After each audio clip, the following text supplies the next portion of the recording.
because I met you last year and I found you very inspirational. I look up to you. You're such a great, powerful woman, and you're such a role model. If I was to write a book about your life, what would you like to share in it? And most importantly, where would you start?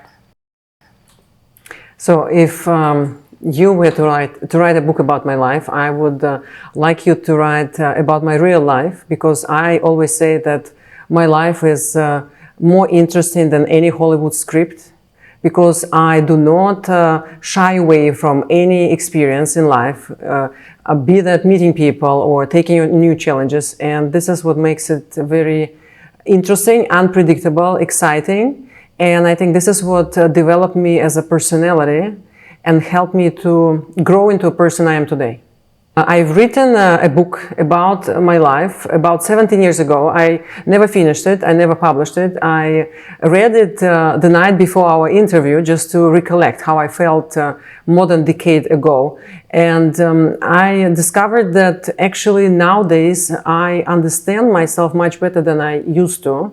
And I think what makes people really help them to become successful is to recognize who they are. How can they impact the world? What can they achieve based on their particular combination of the parameters? What they know, what is their strengths, what are their weaknesses, what are their values?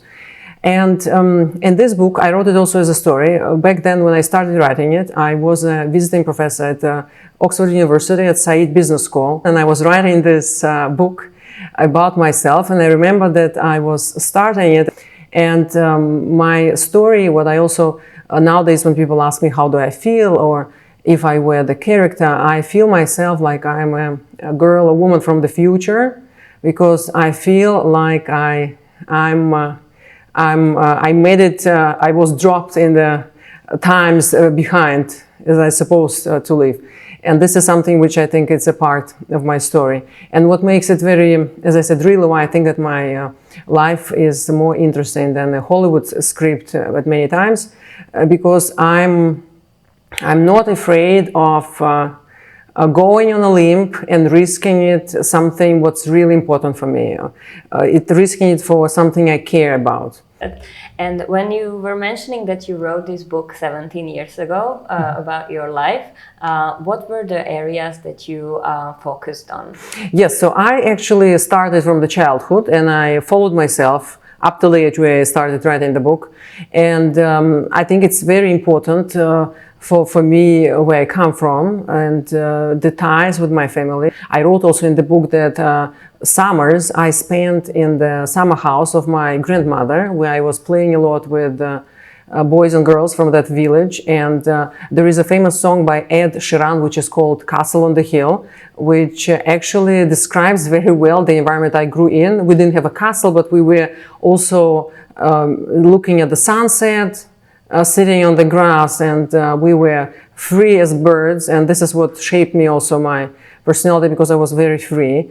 And then I also talked about my family, about I was raised by a single mother, and I think that my mother had a great influence on me. And I think that each girl has an important figure. One of them is mother. And so I talked about my family, I talked about my grandfather, about my grandmother. And I talked also about my dreams. I was describing how I was flying to Oxford. It was already past midnight and the plane was stuck up in the air. We were rotating above Heathrow, waiting for the landing spot. And I remember that I started talking to the passenger on my left. And it was a man in his 50s who asked me, he said, "Do you know the rules of luck?" I remember I was reading last night, this is what I wrote. And then I said no, and then he said the first rule is there is no divine luck. And each day when I wake up, I force my own luck. This is what he said. Then he said, you have to make sure that you limit your what you want in life to 4 priorities. It was his rules. Those were his rules, to 4 priorities, and you have to find a picture in the journal, cut it out, where you have a protagonist who looks like you, and what you want to achieve who looks on that picture, be that a house or a perfect family or children, and visualize it. Then he said the third rule was failing to plan is planning to fail. That's what he said. So you have to make plans. And the last one he said is that the life will give you opportunities, but you will have to choose among several alternatives. And the real luck would be when you choose the right one, because only the future would show whether you've made the right choices. I have one of my favorite courses, which I teach, is called Competition Strategy Performance, which I start with a question to the students. I ask how important in superior competitive performance are, and then I give them 4 elements and they have to give weight. So first one, how important is talent, effort, teamwork, and luck. And the audience always splits, and they say, many people say that 50% is luck. Somebody says no, effort is everything. But there is a correct answer, scientifically, and the correct answer is that luck is evenly distributed, so there is no luck.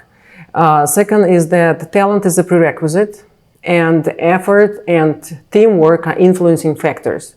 So without working hard, without putting in effort, you cannot make your dream come true.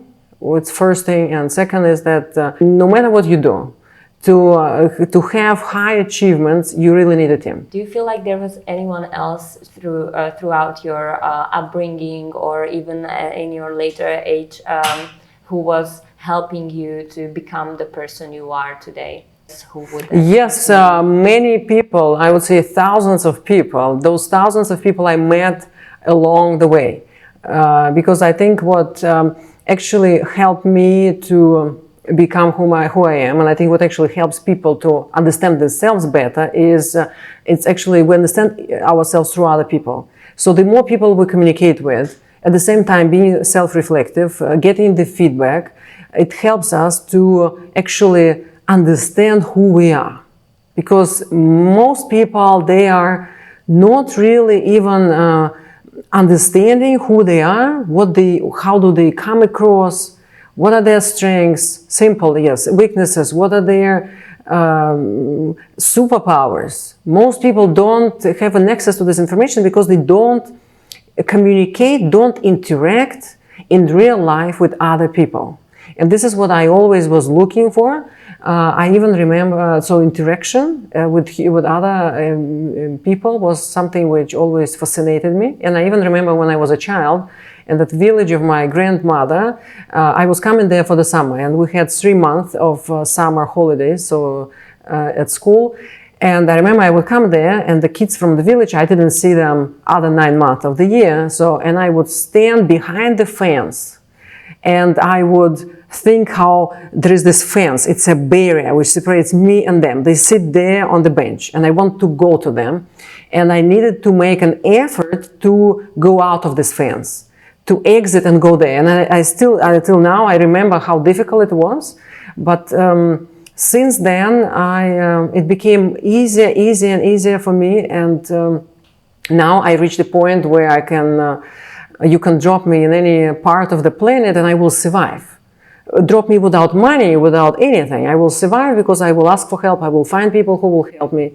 And this is something which I think is very important. This what nowadays is becoming this experience, to get this experience is becoming more and more challenging, because we live now on the edge between reality and virtual life, so the so-called meta. And many people actually, they drown in virtual reality and they lose the skills of communication with real humans. And they do not develop social intellect, which is, I think, is also crucial for success, if we would talk about success. This is something which I understood about myself, that it's something which helped me to be where I am. Yes. Yes. I understand.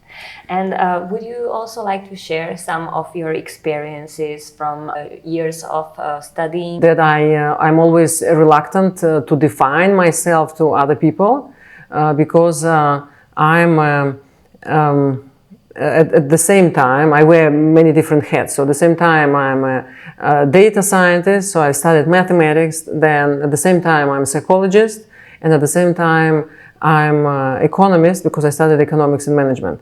And this combination of these three sciences gives me a totally original view on what's going on around me. When I observe anything, what's happening around, I always look at it through equations, through multiple parameters. So, and this is something which I think also is part of, which gave me strengths, because I received a really great basic school education, so mathematical education, which gave me, learned me how to think. And this is what I think is one of the most crucial traits, most important traits also a human might have, to make decisions. So it taught me how to make decisions. I try to weigh different factors so that I'm not anchored by opinions of other people, and to make the right decision, to choose the right alternative. Because when I was talking about discovering yourself, what I think for success is very important, that a person goes on a journey and get lost in different cultures, different social circles, to discover your true self. And to discover your true self, it's very important to know what is now I lost my thought. Yes, we'll have to cut it out. What we were talking about, if you remind me. Yes, so I was wondering during your studies, how it impacted your life. And decisions. I was talking about making decisions, yes, and this is why I was coming, because what I understood, I always give also advice to my students. I say that you should always find a balance between listening to the stories of success of other people, to the advice which you hear from your parents, from your best friends, from consultants or gurus which you admire, and find a balance with how do you feel, what's right for you, what should you do. Because many times we listen too much to other people when we should be rebelling, we should be doing something differently, because we should live our own life. And many times people, they live someone else's life of their parents, because parents wanted that they do this, or because they thought that this guru. I have also one of my best friends who always reads books about famous gurus and tries to find the secrets of success and to implement it in his own life. And I tell him, look, the parameters which led those people to success are totally unique, and those people are unique, and you cannot compare. Of course, there are common things, but it all starts with really understanding yourself. And because you can only be, I think you would be truly successful when you are happy with what you achieved. It's success that lasts, because something which you can maintain. Yes. I wanted to ask further if there was any life-changing event or moment in your life, and if yes, what was it? Many life-changing moments, but the two stand out. The first one was no, I think there's three. Yes, the first one was, I was approximately, I think, maybe 15 or 16 years old, and I was on a trip with other teenagers in the woods. So we were sleeping there in the tents and going kayaking. I remember that the entire group went somewhere on an excursion or something, I don't remember the details, and with another girl we've taken a kayak without any permission, and we went on the lake. We just wanted to go on, and the lake was very bright, and we got into the storm and we almost died. Oh, no. And that was a life-changing experience that for me, I think since then I live every day of my life. I value the every day of my life. So it's not that because in many books, many wise old people, they say that you should value each day of your life, live like if it's the last day. But for me, since then, I think I transformed my perception that life can be very short, and it is very short, as the elderly people always say. So we should really make a good value of the time which we have. So it was the first time. The second time, I was 19 years old, and I was in the United States, so I went there to study. But what transformed me was not the study at the university, but I was admitted to a very highly competitive and highly coveted legislative internship in New York State Assembly. And only 2 decades after, I found out that the year when I was there an intern, and to mention I was the first ever intern in the history of the United States because I didn't have United States citizenship. So I just applied, even though the eligibility requirements said United States citizenship required. And when I was an intern, so my co-intern was Uma Abedin, who became a very significant, played a significant role in the electoral campaign of Hillary Clinton. And I read that the year when I was an intern was the most interesting year to be in American politics. I read it in American Vogue, which I'm subscribed to.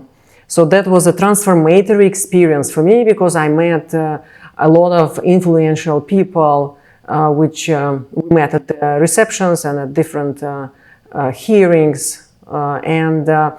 For me, it's something, and why it was so transformational, because I was living on my own in a flat, in a basement flat. So I rented a basement flat and I didn't have any furniture. So I've taken 2 mattresses outside, which the landlord have thrown, and I just pulled them in. So I was sleeping on them, and it was spring and the ants were crawling in. And during the day I saw this pompous, luxurious milieu of American politics, but at the night I had to come to this very cheap, very contrasting experience. And back then I understood that yes, when you take the risks, you drink the champagne, but you can also fall off the cliff. So there are always 2 sides. And I had to survive, so it was for me a very transformative experience. And the third experience, which fully transformed me, it's becoming a mother. And I think that motherhood for each woman is a truly transformational experience, because you have to start thinking differently. And who do you think played the strongest role in your life? I think that each person which I meet plays a role in my life, because I learn from any interaction. Any interaction leaves lessons for myself, and I can't limit it to one personality. So it's always, each day there are different people I meet, and I was lucky enough to meet a lot of people who had dreams and who had the courage to go pursue their dreams. And this is, I think, what also shaped me. It helped me a lot. It's very important, I think, the people you surround yourself with and you look up to, or you learn from, or you share your experiences with.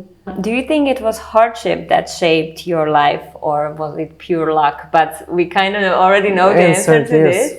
Yes, so luck, I think luck does not exist. It's mathematically evenly distributed.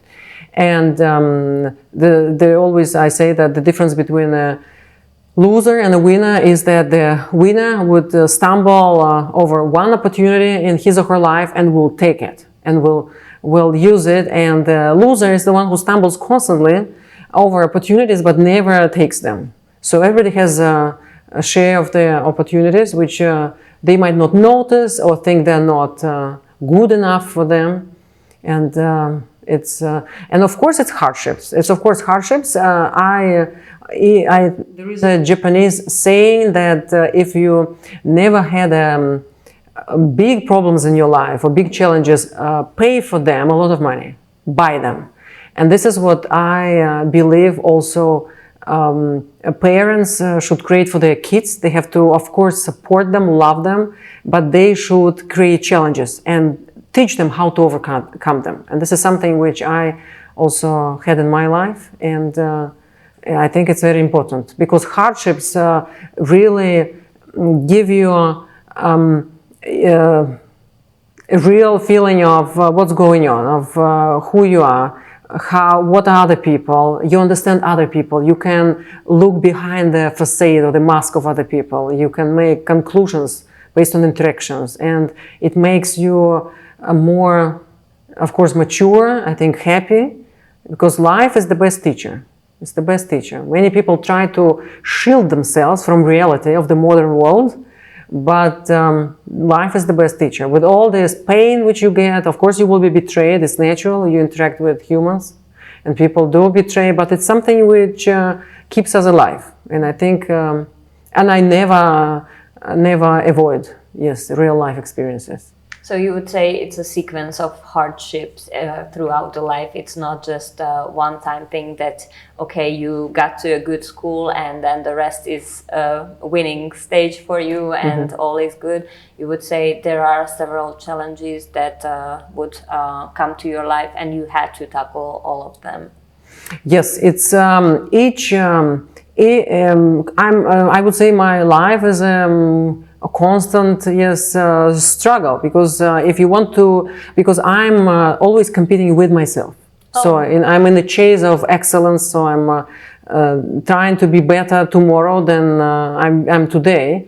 And when you do that, naturally you get obstacles, you get barriers, the contingency standing by, and you have to be creative to find ways to overcome these barriers to do what you want to do. And from all these challenges, would you pick one that really shaped you? To enculturate myself into new cultures. And this is something which is, I think many of us, we think that we traveled a lot or we've seen the world, we're so global, but what makes you a real, I think, cultural chameleon, a cultural hybrid is a person who actually immerses in the culture by building a lot of relationships with people from this new culture, studying the language, understanding the artifacts. And this is, I think, the largest challenges I had, because I lived in more than 12 different countries, cultures, and I had to always to find a way to become successful there socially.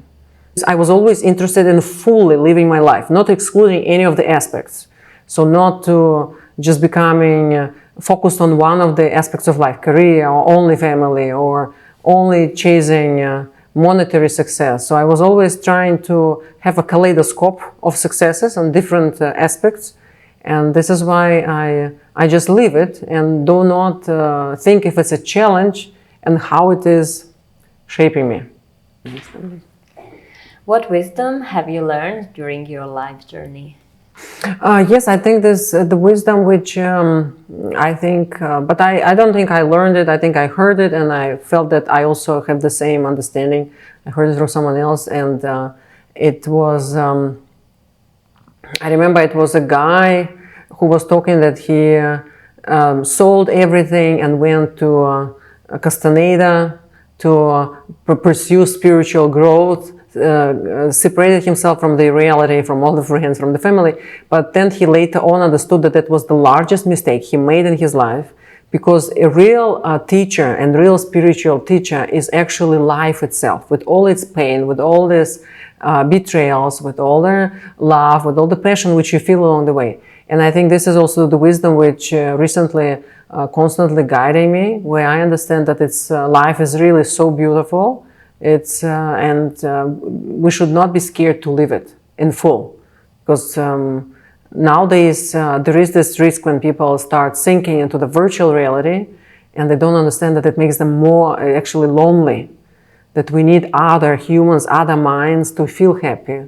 This interaction makes us happy, this social, yes, chemistry, and this is something which I think life is the best teacher. And what legacy would you like to leave behind for the next generation? I should write a book. I'm thinking about, writing, publishing a book. So, and I should do it.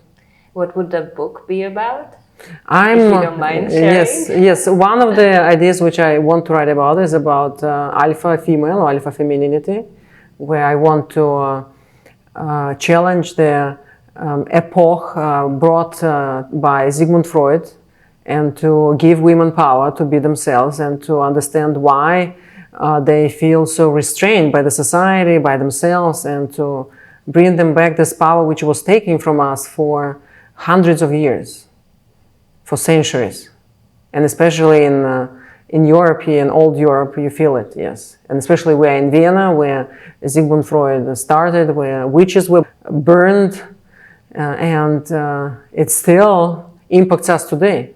How women are treated, how women are disrespected, also in the business settings, and I want to write about it. I'm a transdisciplinary scientist, but trans does not mean that it's esoteric. It means that there are more than two sciences involved. So I combine three sciences, and I have also my innovation method, which I use how groups of different experts can create game-changing inventions, and it's called mental hologram method.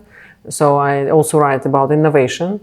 And they're different, so it's not only one topic which interests me. I have more broad interests. So we look forward to that book. And maybe also you will publish one day the one that you wrote 17 years ago. I would love to read that as well. And do you think being born and living in a different country would have triggered the same life decision options? I think that it's very speculative, because there is no second chance to live the same life, so we would never find out. And I think it's always a combination of certain parameters, genetic, then family, education, social system, social class, which influence. So we cannot say, because so many other parameters can change. It has to be specified, because each individual, myself including, we are products of all those combinations. So if there are different combinations, there will be different outcomes. No chance to live a life second time, so nothing to compare to. Thank you for your time. Thank you. Thank you, Kitty. It was a great pleasure for me. Thank you for having me.